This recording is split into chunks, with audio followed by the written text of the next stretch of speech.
Hello and welcome to the webinar on secondary data in Lifelines.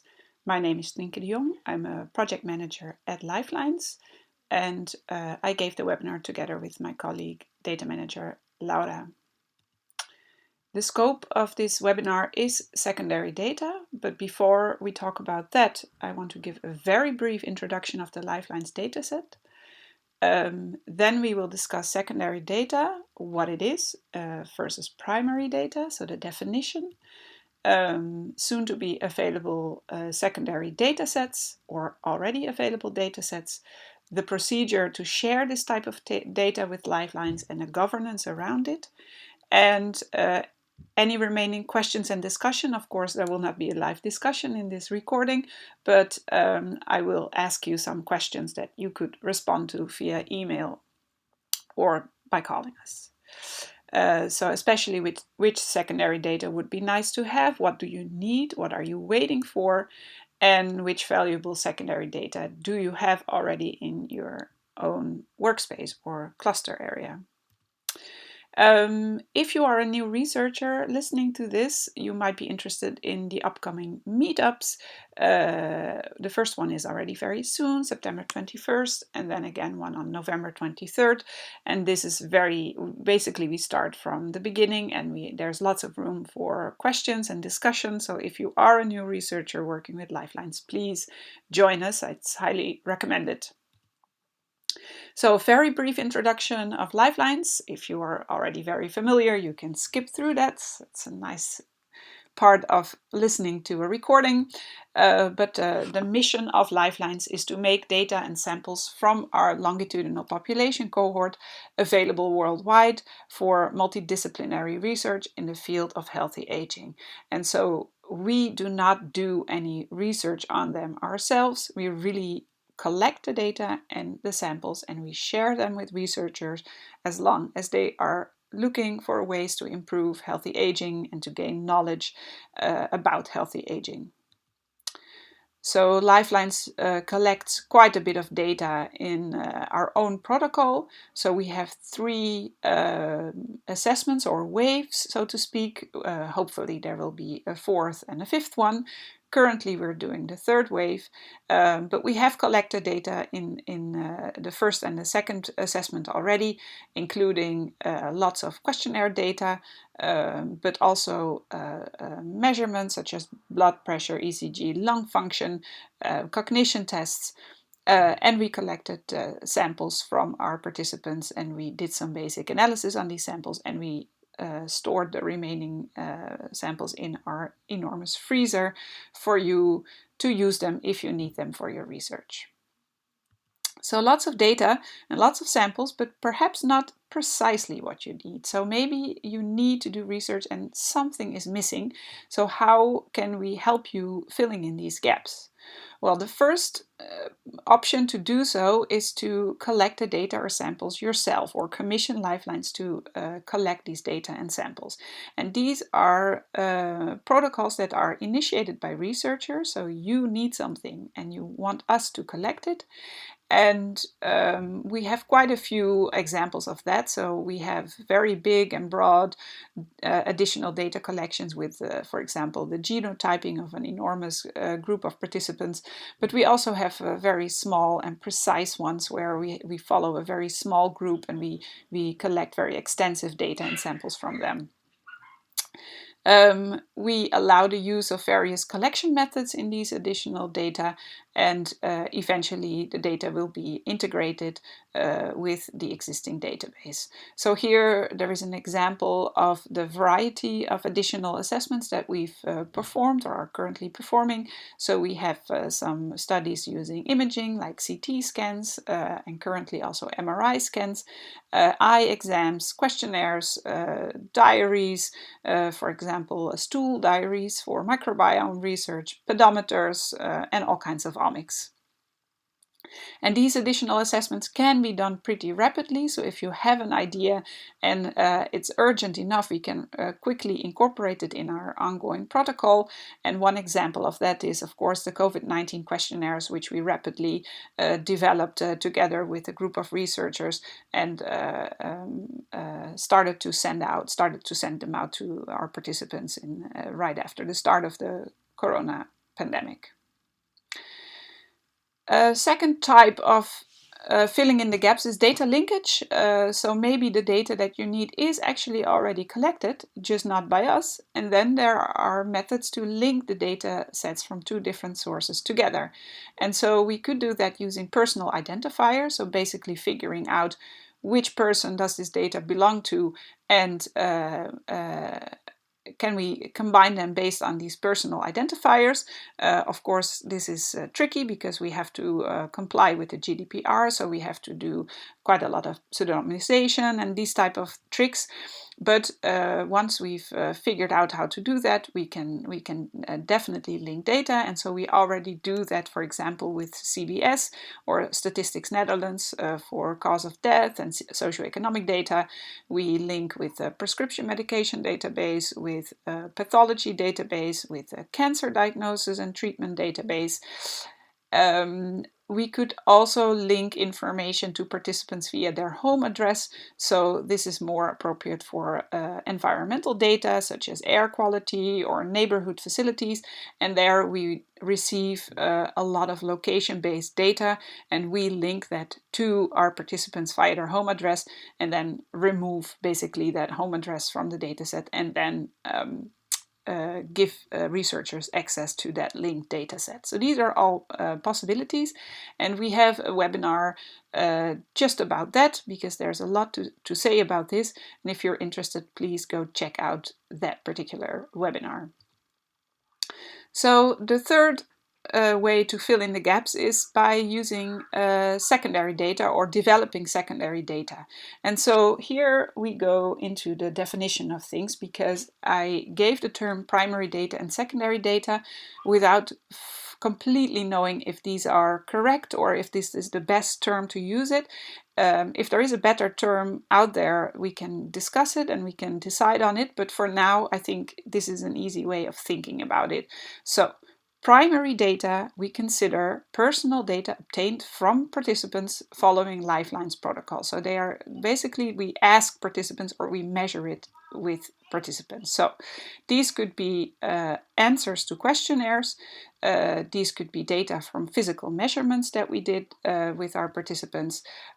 We also consider results from sample analysis, primary data. And they also include data that are collected in the protocols from additional assessments, because they still come directly from the participant. And then secondary data is personal data derived from primary data, using, for example, calculations or maybe categorization. So you maybe take a lot of primary data and you turn that into a single score or diagnostic.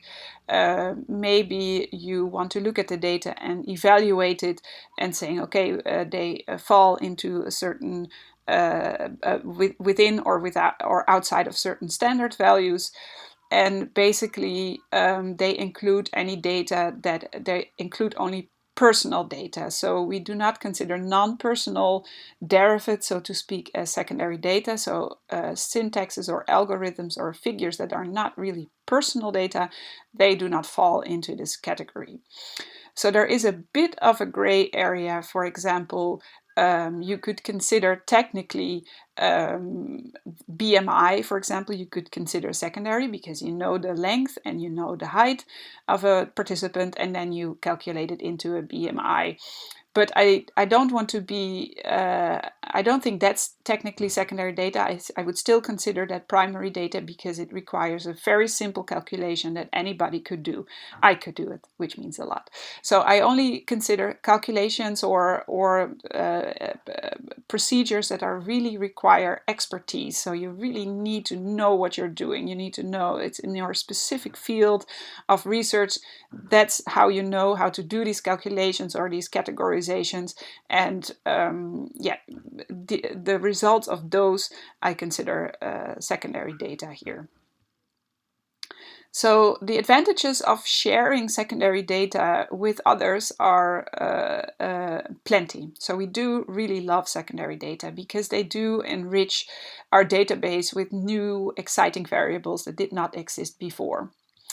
They minimize the use of sensitive primary data, and a good example of that is, for example, the sharing of cancer codes, because we did ask our participants whether they had cancer or not, but we asked them the type of cancer in an open text field. And so people have written all kinds of messages there about their potential cancer, but also about the cancer of their mother and father, and also about maybe it could be something that is not necessarily cancer, but they think that it's cancer. So there's all kinds of mixed messages in these texts, and we do not really like to release that for research because they could really hold primary sensitive data, because people name names and they mention the name of their mother or where they live, and so we try not to hand that out.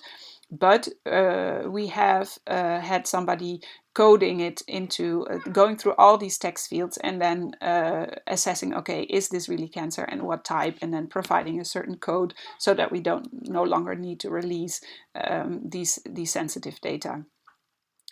Most secondary data sets are really the result of extensive and especially protocolized data cleaning. So people have gone through very specific steps deciding what is valid data, what is not valid, what do we consider valid, what can be still corrected, or which data can really not be used at all. Or usually it's about a combination of answers in questionnaires that then result into valid or invalid data. And so yeah, I think every individual who does this type of data cleaning will maybe end up with a slightly different result, because a lot of decisions have to be made in this process. And so we really prefer or like to have data sets available that already include all these data cleaning steps, and so that you don't need to do it yourself and then maybe deviate from what we consider the standard. It maximizes the efficiency in data analysis, because, of course, if you can use a simple sum score, you don't need to go through all the data cleaning and all the processing of primary data. So you can immediately start with your analysis way ahead of the starting point. Yeah, also this is part of the protocolized data cleaning, but also the type of analysis that you do that results in the secondary data is really good for the standardized quality across projects. So you really you do everything in the same level of quality, or you rely on the high quality expertise of another person that you can really trust, and so that also improves the quality without you trying to do something yourself which you're not really an expert in. I think our secondary data spreads knowledge in our user community, not only by sharing these results, but also by sharing the procedure of how people got to the secondary data. For example, what type of data cleaning did they do? Because I think you really can learn something from that, because you maybe could use very similar decisions in your data cleaning process, and you can get inspired by what other people did to get to the result. And it also inspires new types of analysis, because now, obviously, if you, let's say you think of using any kind of diet or nutrient data in your analysis, but you're not an expert in the field, then you might think, okay, let's just leave it, because those nutrient, these raw primary diet scores and diet questionnaires are really complicated to analyze. So you might think, okay, let's just leave it, because that's just takes too much time. Whereas if you have a nice sum score like the Lifelines diet score or the nutrient scores readily available, you will take them in your analysis and you will use them to figure out the results of that, and might get to really novel results and conclusions that you would otherwise never have arrived to. So plenty of reason, I think, to work with secondary data and to freely share them. And so this is what we will discuss in a minute. So what type of secondary data do we have available? Well, we have quite a lot available. Some of the secondary data sets are already quite old and have been available for years, and some are relatively new. And this is the moment where I would really express my appreciation to the Derived Phenotypes Working Group, which is an ugly-based initiative. So these are the people working with the genotypes that were generated in the ugly consortium. And especially Judith Vonk has done a lot of work in organizing this standardized diagnostics and some scores to be used within UGLY. And actually, this group together, like under the leading Judith, really, let's how to put this. They really started doing this in parallel with Lifelines, and so they actually got a head start with some of the secondary data that they calculated. And we in parallel we released already some of this data, but we also got into a much faster turnaround of these secondary data since we updated our data model, which I will discuss in a minute. So what do we have available? Well, the first one I think is quite famous among Lifelines users. So these are the FFQ sum scores, and these are based on the primary data of self-reported food frequency questionnaire. So how often do you eat soup, and how often do you eat bread and cheese, and all these food groups that you eat during the week. These are very extensive lists, and these need then to be recalculated into the macro or micronutrients that people take in during the week. And so these people at Wageningen who developed the FFQ know precisely how many grams of fat are in a bowl of soup, or how many grams of sugar, or any kind of macronutrients you can think of. And so they did these extensive calculations to get to this macronutrient data. And these are now available for baseline and for the 3 follow-up questionnaires, which are the micronutrients data. And they will provide it as well for the third assessment, which is going on right now, where again an FFQ has been used. An alternative to that is the diet score. So Petra Vinke did not really calculate the macro or micronutrients, but she did analyze the diets that people had, and she had a few categories of diets ranging from very unhealthy to very healthy, and she scored all participants in terms of that category. So now you can use that for example, in epidemiological analysis to say, okay, let's just take this level of healthy diet into our analysis. Physical activity, the squash, this is a famous instrument, a questionnaire for participants to fill in exactly how many minutes or hours per day or per week do they spend moving around, biking, walking, gardening, doing any type of sports. And this has then to be recalculated into a basic activity score based on a known level of physical strain it costs to do this activity. And this has been done by Eva Korpelijn, and we recently updated this data set, so we improved it because some of the markers we released earlier were not that reliable, and she gave a new clean version of the squash sum scores, and it's now available for baseline. We're still working on, or we have people working on the the second wave, so the second assessment to get the squash sum scores for that. It's not there yet, but it's coming. Personality is based on the primary NEO questionnaire, self-report questionnaire, and so this is an instrument with a very specific score that can be performed on it, and then this results in a personality score. So this is available. The stress score based on instruments of the long-term stressor instruments, LTE, and lifetime stress events. So these are also well-known instruments that already have a sort of calculation attached to them how to get to the score, and so Lisanne Schweren did this score. Gender index is a really fun one. So this was Aranka Ballering together with Judith Rosmalen, and they looked at not so much what participants' biological sex is, because that is quite clear, but they looked how does every participant score on certain markers of femininity or masculinity. They used quite a wide variety of variables to get to that score, and so for each participant they developed it, and so we know now, independent of whether they're male or female as their biological sex, we can also share how feminine and how masculine they are, relatively speaking.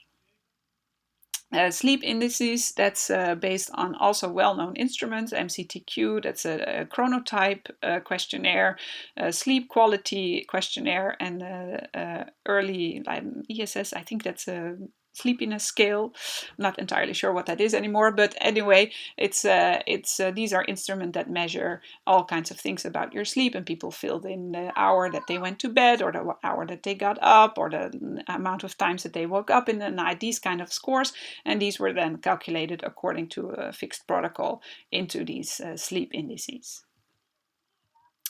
Educational attainment is a score that is derived from self-report, so people could indicate the highest education that they had, but there was also room for a text where they could describe what type of education they had, because sometimes it was difficult for participants to say, okay, what multiple choice category they fell in, and so they described it, and then Lisanne again looked at all these texts and basically decided, okay, this must be category high or medium or low.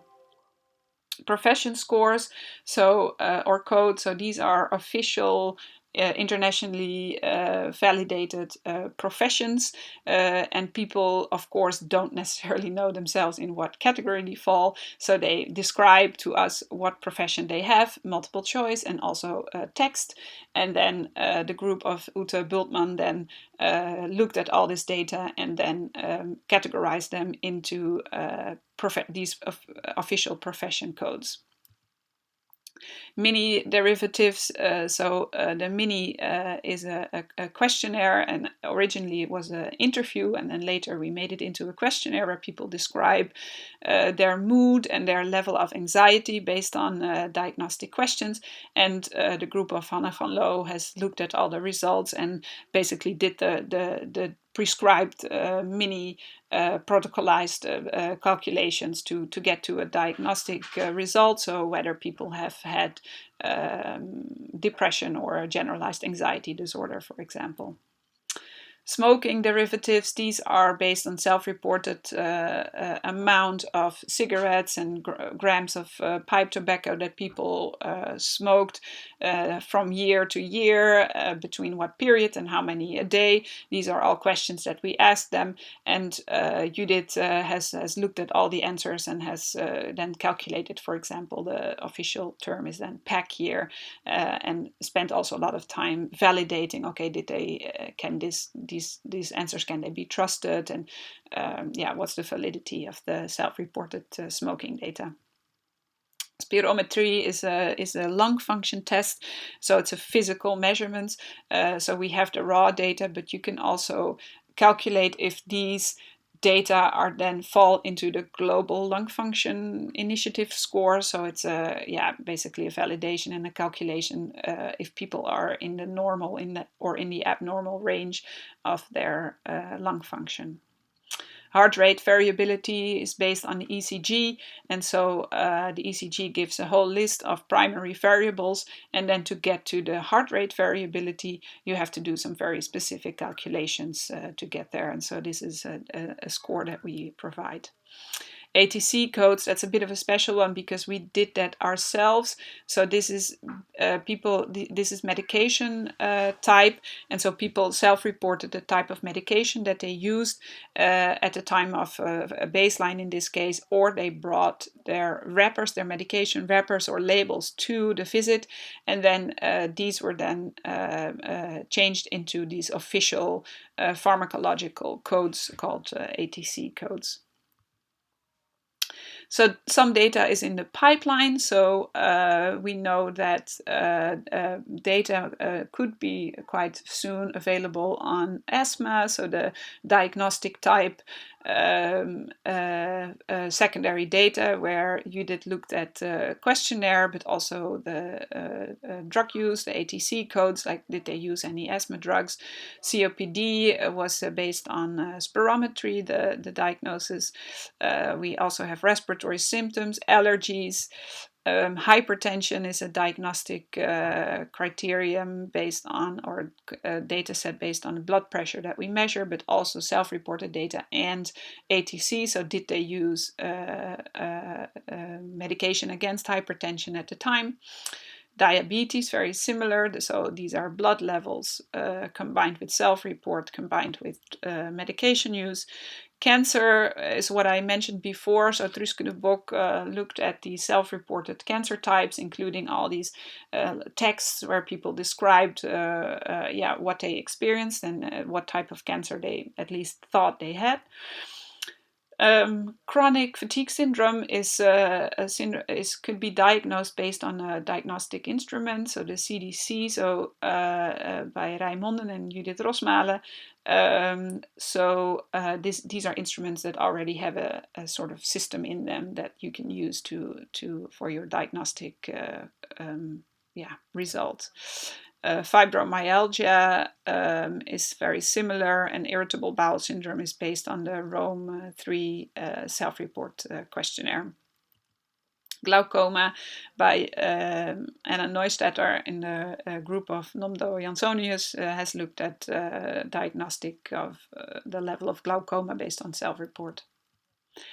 And then the last two are ethnicity. So these are, these are sensitive data that we don't like to release, because people explain where they were born, but also where their mother and father were born, and what their ethnicity is. And these are, of course, sensitive data, because if you were born, or your family was born in a very small country, or very far away, then this can be very revealing of your identity, because not many people were born in Liechtenstein or Papua New Guinea or whatever, so it could be potentially very identifiable, this data. So these are then coded and categorized and then released as categories rather than individual countries. And neighborhood CES scores, so socioeconomic scores, is then the last one. So this is also a category based on all kinds of self-reported and geographical scores. Okay, so let's say you have this type of data available and you do want to share it with Lifelines because of all the nice things you can do with them and other people can do with them. So the procedure is as follows. First, you have to explain to us that you have it, because if you don't tell us, then we will never know, unless maybe you publish it in a manuscript and we read it and we think, okay, this could be interesting secondary data, so then we will get in touch.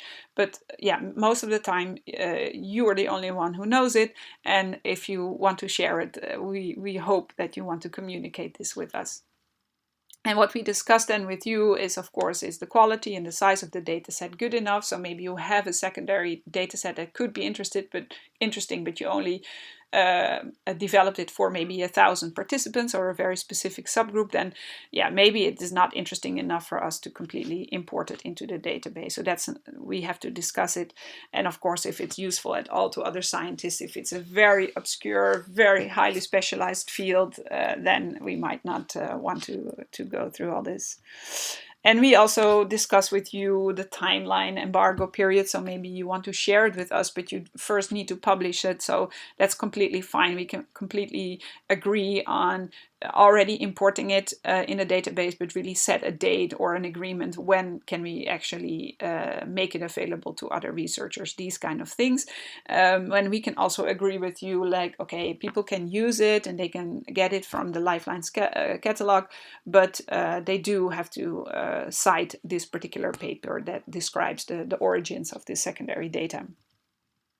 Okay, so if we agree together, like, yes, this is secondary data that we want to share with others and we want to import it, then there needs to be some preparation. And you want to organize it, your data, or we ask you to organize it in a table in your workspace or a high performance cluster in a way that we can easily import it. So we will describe exactly what we need, but you also need to share a bit more about the background of your secondary data. So how valid is it? What methods did you use? What data cleaning procedure did you use? What is the scientific background of this particular secondary data set? So we need you to tell us basically everything that you would like to know about the secondary data from somebody else. So if you would use somebody else's secondary data, you also need to know this information, especially if you want to publish on it. And we think, because that sounds like a lot of work, I agree, but we also think that this is what you should be doing anyway. If you're a good researcher and you adhere to FAIR principles, then this is what you need to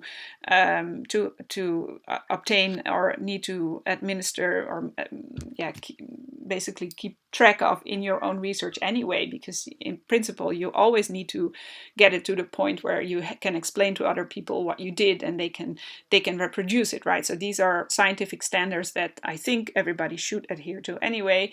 And yeah, we also ask you to share this with us so that we can then have other people use the data and basically seamlessly reproduce it or describe it in their publications.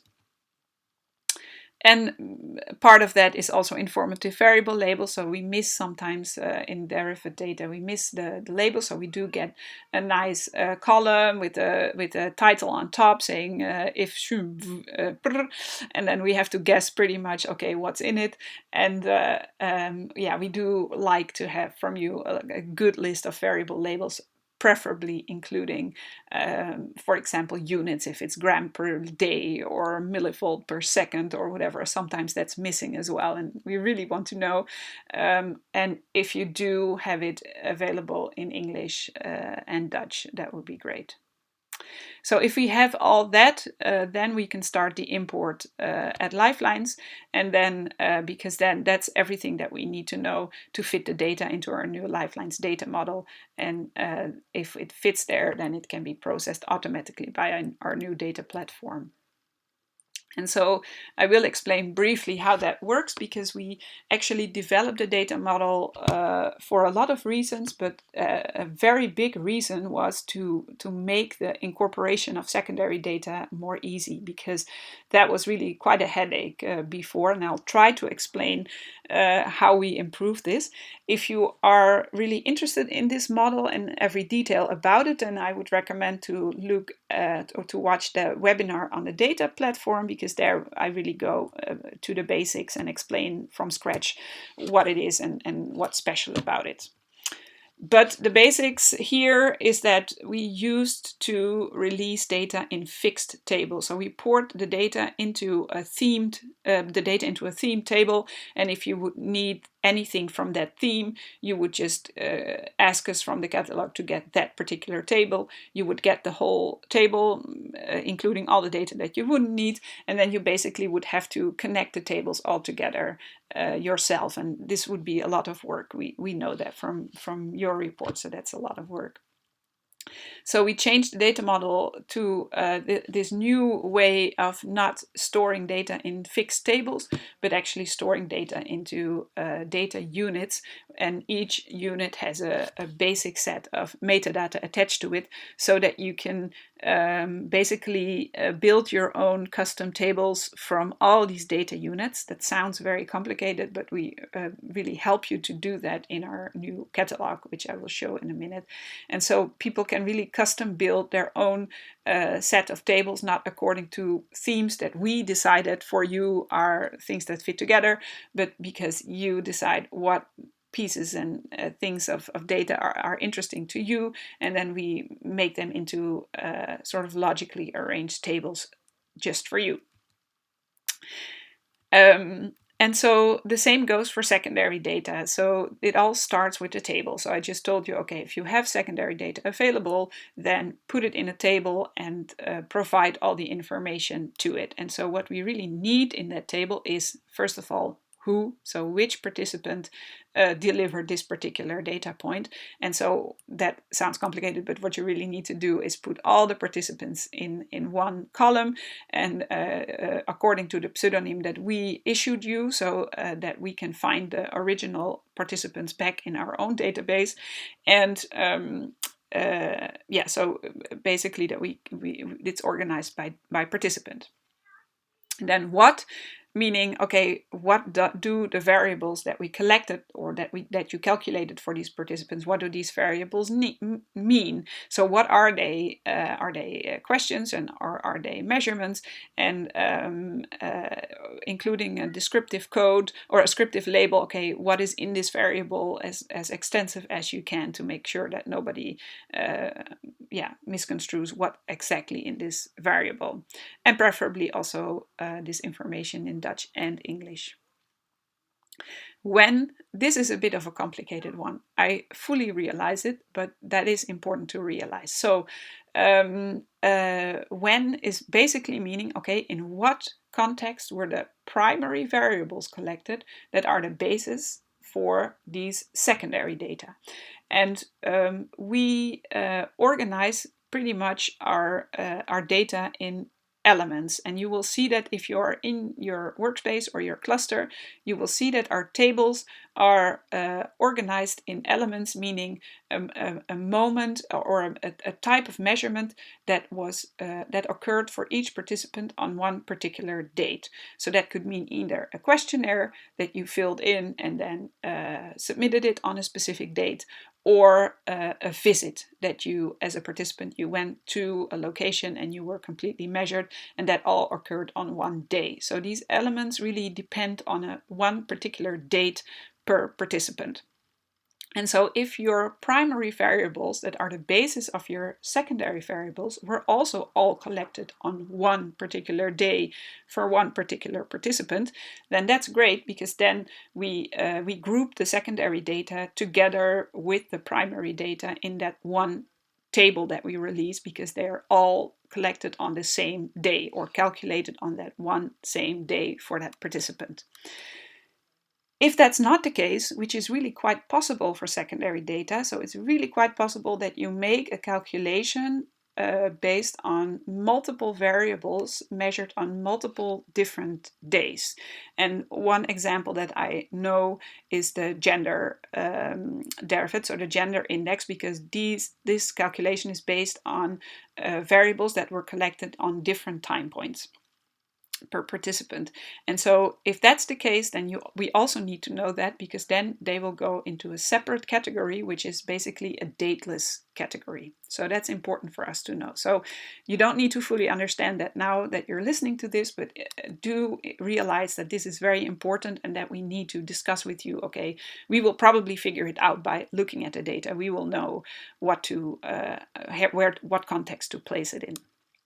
So once we know that, then we can take the table and basically shred it into these single data points. We do that, and then we can import them easily into our database, into our data platform. And then automatically, if we allow it to, it will then, every night we will have an update in our catalog. And so when we put it into the data platform, then the next day you will see it in our catalog, and that means that people can order it in their data selection and put it in their cart and get it into their workspace. We do have ways of stopping that. So if it is possible that we do import it in our data platform, but we give it a label import only, and then we do have it available, but we won't put it in the catalog. And so this is a way of adhering, for example, to embargo agreements. So if you then, as a user, you go to the data catalog and you are interested to see, okay, what secondary data are available and which are there, then you go to our data catalog and you look over there. It's there. So it's in alphabetical order, these sections, and you find it under the S. And then you click on it and you will see the whole list of secondary and linked data. So we do also show here the linked data, for example, the ELABS, which is not secondary data, but that it's data that's collected by another data source and then linked to our participants. So these are also shared here. And yeah, you click on then one of the ones that you want and you can order them. And here you can see the little SEC, and that's the assessment that is yeah, really reserved for data that does not have one date attached to it. So these are like I explained, the gender index was collected over multiple different dates, and so that's what the SEC stands for. So if you're wondering from that list, okay, what is the gender index? I don't know what that means. You go to our wiki and you go to the page with all the secondary and linked variables described. And here you can see all of them, and then you click the link and then you go to the page where it's explained, okay, what is the gender index, who developed it, which data were used, which primary data were used, is there a paper where the method is described, and pretty much any basic information that you need to know to decide, yes, this is a variable that I would want to use in my analysis. So we do have some governance surrounding secondary data, and so we do get questions from researchers or users when we ask them, hey, like, we saw your manuscript on this particular index and we would really like to share this with our users. And we sometimes get the question, well, do I have to? And the answer to that is yes, pretty much you're obliged to, because we are the owner, or the controller, I should say, of the Lifelines Derivative data, in this case particularly meaning secondary data. And that's because personal identifiable data, which secondary data very often is, must remain under control of Lifelines. We may not put that data out there for free downloads or anything. It's not an option. So we do remain the controllers of that data. And so if you have it available, then yeah, you should return it to us. You cannot take it with you somewhere else. And we think that everybody should agree that this is good for everybody, because it adheres to FAIR principles, so definable, accessible, interoperable reusability of data. And it also definitely adheres to the mission of Lifelines of really sharing the data with as many people as possible, and really supporting the science of healthy aging. And the next question is, what do I get in return? I understand why you ask it, but basically we don't pay you or anything for this secondary data.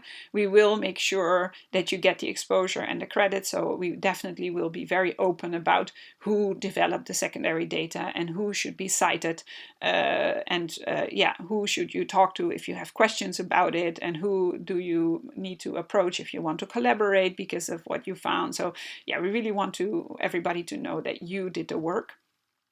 In some cases there are exceptions, so you might we might have commissioned you to develop the secondary data. So in some cases we really need it, and we need it in a particular time frame, and then we might commission you as an expert to do it for us in a particular way, and then we would in advance we would agree on a timeline and what you would get in return in terms of maybe a free use of a data set and a workspace, these type of things. We always do that in advance. So you cannot come up to us in hindsight saying, okay, well, I have this data and do you want to have it? Well, then you have to pay me, or I need this an extra workspace or anything like that. So we have some challenges, of course. So we really need your help, because obviously if we don't know that the secondary data is out there, then yeah, we will never find it. So we do really ask you to collaborate with us on this. So we want to get basically as much as possible. And we also need to help you in some cases to maybe select the best secondary data sets. Could be that we have multiple data sets with overlapping for overlapping purposes. And in that case, yeah, we might need your expertise to say, okay, let's pick this one or that one, or maybe we should offer them both. We to agree on minimum quality standards. We don't want you to have too much work, with too many extra things to do, but we do need some minimum quality standards, and we hope that everybody agrees with us that it's something that you should do anyway, and that's about the level that we also require. So the level of registration and descriptions of the instruments that you used, etc. This is pretty much the standard that we need. And in some case, we need your expertise or your second opinion. It's very possible that we are releasing a secondary data set and we hear from other people like, this is not how we should do it. This is really below standard quality. They did it in the wrong way. It's not the golden standard, etc. So we don't know typically. So we believe you and you say that it's the best, but if you have like really important criticism of us, of any secondary data set that we offer, please let us know, and we can discuss. We do always provide the primary data as well. So we do realize that some people really want to go to the basic and really look and do their own data cleaning. And in some cases, there's completely a good reason for that. So we do offer that. And you can choose pretty much if you want to use the primary data or you prefer to do the secondary data, or maybe both to double check if they did it the right way or anything. So remaining questions and discussion, clearly we're not going to do that here, but we do really want to ask you to think, scratch your head, think, do I need any secondary data, which maybe is out there and I haven't seen it yet? Please let us know. And alternatively, maybe you can go back into your workspace or your cluster file and folder and think, okay, maybe I did calculate something and this could be interesting for other people, and I do have expertise in this field. So please do not hesitate and offer it to us or start a discussion about it. And that's the end of this presentation. Somehow it doesn't move forward, but this is the end. And please, let us know if you have any further questions. There we go. This is the last sheet. I hope you enjoyed it, and we hope to see you soon for another webinar.